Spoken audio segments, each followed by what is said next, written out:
Hey everyone, it's Spoony, first shot of PAX. Now the convention has not actually opened up yet, that's in about an hour.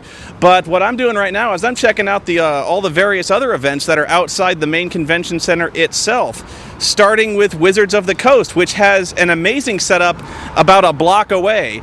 They're going to be holding open gaming all week, and this is what's really cool about PAX to me is, unlike E3, it's not all about video games. It's about basically all types of gaming, starting with video gaming, online gaming, and tabletop gaming, and role-playing. Which is why Wizards of the Coast has such a huge presence here. I should actually show you the bus. They actually have a Dungeons & Dragons party bus, which I am trying my best to get into and maybe get some interviews with some of the developers maybe, or some press people out here, because I'm really excited about this year's new Dungeons & Dragons releases. Now, we all know about 4th edition, but what they're doing this year is they're releasing what's called the Red Box. It looks like a very retro take. They're basically packaging 4th edition in a red box, like if you've ever seen the old D&D styles. Now, they're not going back to old school, but what it looks to me like is that they're doing a very back-to-basics approach to Dungeons & Dragons, where they're streamlining the 4th edition, which already has started really expanding and blowing up into a lot of different classes. The new Dungeons & Dragons Essentials appears to be taking it down to almost 4 classes, and only 4. To where it's really simplifying the rules a lot, where you don't have huge decks of actions and cards and spells and all that. It's, like I said, it's very basic, and I think it's really meant to attract new gamers, new fresh gamers, in a way that doesn't intimidate them. So I've been told that you can just basically, anyone can pick this up, and it basically guides you through almost a choose-your-own adventure to start your game. But I don't know, I'm really excited to see them. They're also releasing, I believe, at least 2 board games. The main one they're really proud of is Castle Ravenloft, which appears to be some kind of almost like a Hero Quest or Descent type of board game. So, hey, I'm really fired up to check it out. We're going to go inside and see PAX firsthand. I'm probably not going to check out all the keynote speeches, but I will be around touring the floor to see all the various video game demos, and probably get some word from all the other gamers who are here. Very excited to check out PAX, the most gamer-friendly convention I've ever been to, and it hasn't even started yet. The first thing I noticed when I arrived at PAX was how much more festive the atmosphere was here than at E3.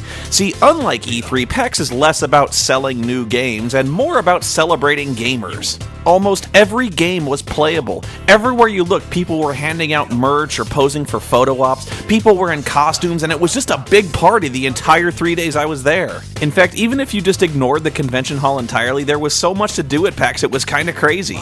You could have spent the entire trip just watching the panels and the featured live events, like the live Dungeons & Dragons game from the Penny Arcade crew, with special guest henchman Will Wheaton. Heck, they even set aside an entire floor of convention space just for the live play of Dungeons & Dragons, Magic the Gathering, miniatures, war games, and anything else you can think of.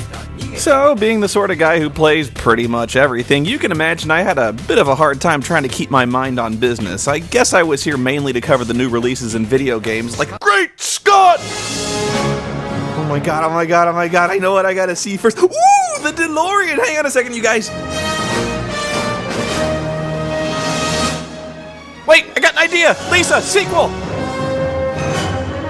Hey everyone, I'm here with Dennis Lenart, the game director for Back to the Future Episode 1.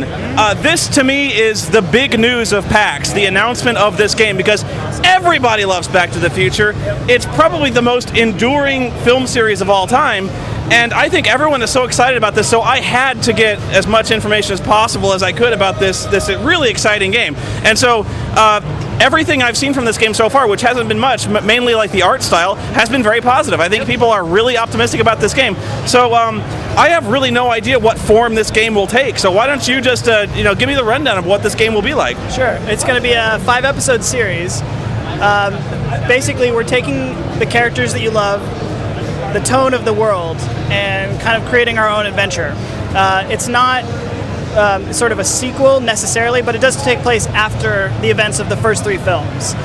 We're working with Bob Gale, which is awesome, co-creator, co-writer Back to the Future, so every basically decision we make, like all the big points, we're making sure that he buys in, and so far he's been so positive on everything we're doing, and has basically, when Bob Gale, tells you guys like, hey, this is going to be an awesome game, and I think you guys have really done like justice to the storyline, that's the best credit we can get. So yeah, and I think that's vital that you guys are staying faithful to the tone and humor of the series.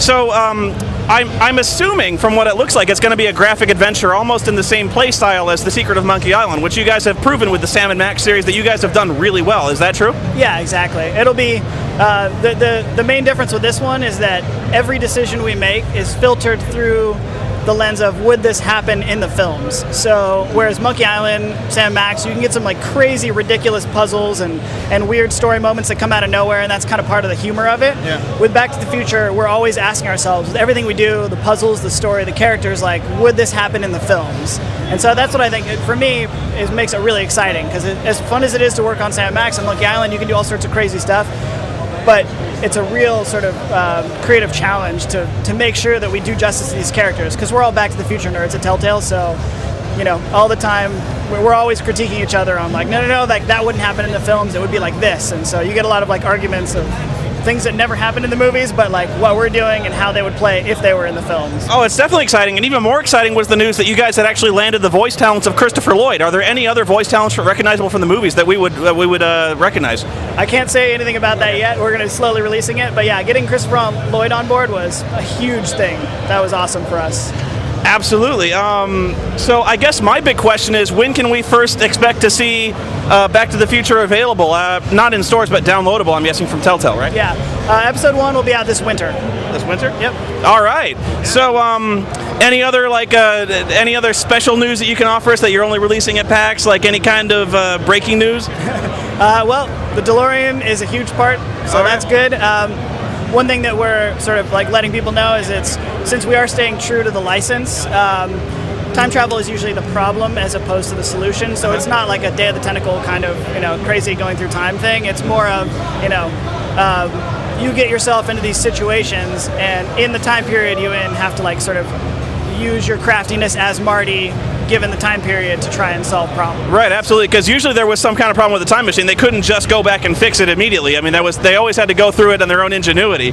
Okay, so I think that's all I have. If they have any more questions, or where should they look for more breaking news on this game? TelltaleGames.com. All right. So thank you, Dennis, for telling us about this great game. I am so fired up about this. Until next time, I will be playing this on day one because I love Back to the Future, and so does everyone else. Sadly, Back to the Future was not playable at PAX, and aside from some preliminary concept art, there really wasn't much to see either.